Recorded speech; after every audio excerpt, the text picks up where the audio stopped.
Chocolate ಎಲ್ಲ ready ಆಗಿದೆ. ಇದು ಹೇಗಿದೆ ಅಂತ ನೋಡಿ. ತುಂಬಾನೇ ಹಾಯ್ ಎಲ್ಲರಿಗೂ ನಮಸ್ಕಾರ, welcome to my YouTube channel. ನಾನ್ ಇವತ್ತು ಸಿಂಪಲ್ ಆಗಿ ಒಂದು ರೆಸಿಪಿ ಮಾಡ್ತಾ ಇದ್ದೀನಿ. ಅದು ಮನೆಯಲ್ಲೇ ಸುಲಭವಾಗಿ ಮಿಲ್ಕ್ ಚಾಕ್ಲೇಟ್ ಹೇಗ್ ಮಾಡ್ಕೋಬಹುದು ಅಂತ ಹೇಳ್ತಾ ಇದ್ದೀನಿ. ನೋಡ್ಕೊ ಬರೋಣ ಅದಕ್ಕೆ ಏನೇನ್ ಇಂಗ್ರೀಡಿಯೆಂಟ್ಸ್ ಹಾಕ್ಬರೋದು ಅಂತ. ಬನ್ನಿ ಫ್ರೆಂಡ್ಸ್, ವೈಟ್ ಚಾಕ್ಲೇಟ್ ಮಾಡೋದು ಹೇಗೆ ಅಂತ ಹೇಳ್ಕೊಡ್ತೀನಿ ಬನ್ನಿ. ಇದಕ್ಕೆ ಏನೇನ್ ಇಂಗ್ರೀಡಿಯೆಂಟ್ಸ್ ಹಾಕ್ಬೇಕು, ಎಷ್ಟು ಸುಲಭವಾಗಿ ಮನೇಲೇನೆ ಮಾಡ್ಕೋಬಹುದು ಅಂತ ಹೇಳ್ಕೊಡ್ತೀನಿ. ಇದಕ್ಕೆ ಇಂಗ್ರೀಡಿಯೆಂಟ್ ಇದು ನಾನು ಬಟರ್ ತಗೊಂಡಿದ್ದೀನಿ. ಬಟರ್ ಮತ್ತೆ ಕೊಬ್ಬರಿ ಎಣ್ಣೆ ಎರಡು ಮಿಕ್ಸ್ ಮಾಡ್ಕೊಂಡಿದ್ದೀನಿ. ಬಟ್ ನಿಮ್ಗೆ ಯಾವ್ದು ಇಷ್ಟ ಆಗುತ್ತೆ ಆ ತರ ಯೂಸ್ ಮಾಡ್ಬೋದು. ಕೆಲವೊಬ್ರು ಬರೀ ಬಟರೇ ಯೂಸ್ ಮಾಡ್ತಾರೆ, ಆಕ್ಚುಲಿ ತುಂಬಾ ಜನ ಕೊಬ್ಬರಿ ಎಣ್ಣೆನೆ ಯೂಸ್ ಮಾಡ್ತಾರೆ. ಇದು ಶುಗರ್, ನೆಕ್ಸ್ಟ್ ಬಂದ್ಬಿಟ್ಟು ಮಿಲ್ಕ್ ಪೌಡರ್. ಇವು ಮೂರು ಇಂಗ್ರೀಡಿಯೆಂಟ್ಸ್ ಮಾಡಿಸ್ಬಿಟ್ಟು ಇದನ್ನ ಫಸ್ಟ್ ಇದಕ್ಕೆ ಬೇಕಾಗಿರೋ ಇಂಗ್ರೀಡಿಯೆಂಟ್ಸ್ ಇಷ್ಟಿರತ್ತೆ. ನೆಕ್ಸ್ಟ್ ಬಂದ್ಬಿಟ್ಟು ಇದಕ್ಕೆ ಚಾಕ್ಲೇಟ್ ಕ್ಲಾತ್ ಒಂದು ಯೂಸ್ ಮಾಡ್ಬೇಕಾಗತ್ತೆ. ನೆಕ್ಸ್ಟ್ ಬಂದ್ಬಿಟ್ಟು ಮತ್ತೆ ನೆಕ್ಸ್ಟ್ ಇದಕ್ಕೆ ನಿಮ್ಗೆ ಒಂದು ಗ್ಲಾಸ್ ಯೂಸ್ ಮಾಡ್ಬೇಕಾಗತ್ತೆ.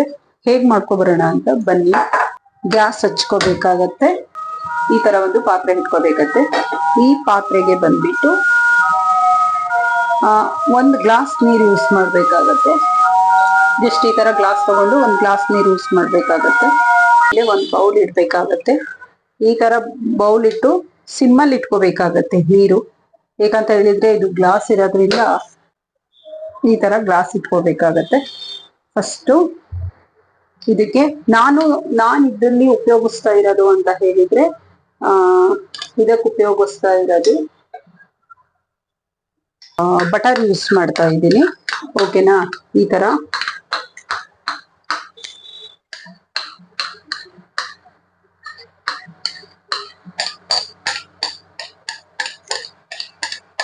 ಚೆನ್ನಾಗಿ ಈ ತರ ಮಿಕ್ಸ್ ಮಾಡ್ಕೋಬೇಕಾಗತ್ತೆ.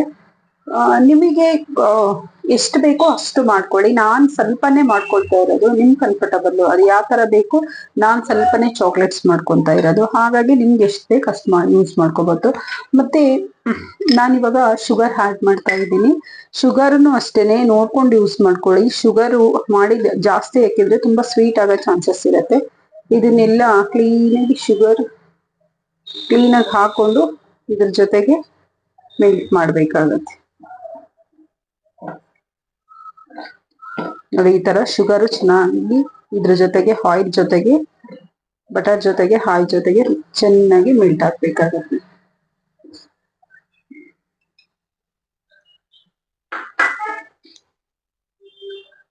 ನೆಕ್ಸ್ಟ್ ಬಂದ್ಬಿಟ್ಟು ಮಿಲ್ಕ್ ಪೌಡರ್.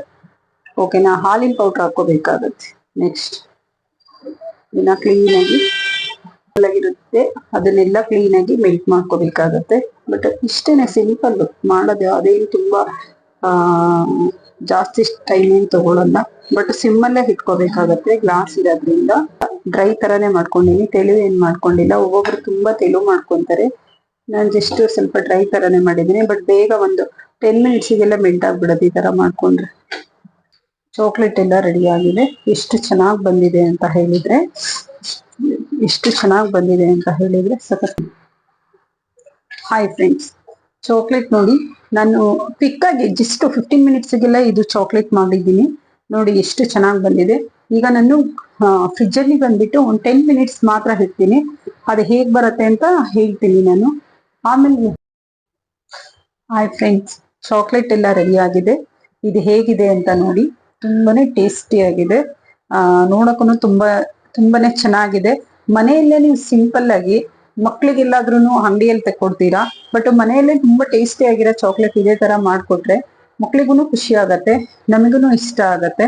ಬಟ್ ಚಾಕ್ಲೇಟ್ ಅಂತೂ ನೋಡ್ಲಿಕ್ಕೂ ತುಂಬಾ ಲುಕ್ ಇದೆ.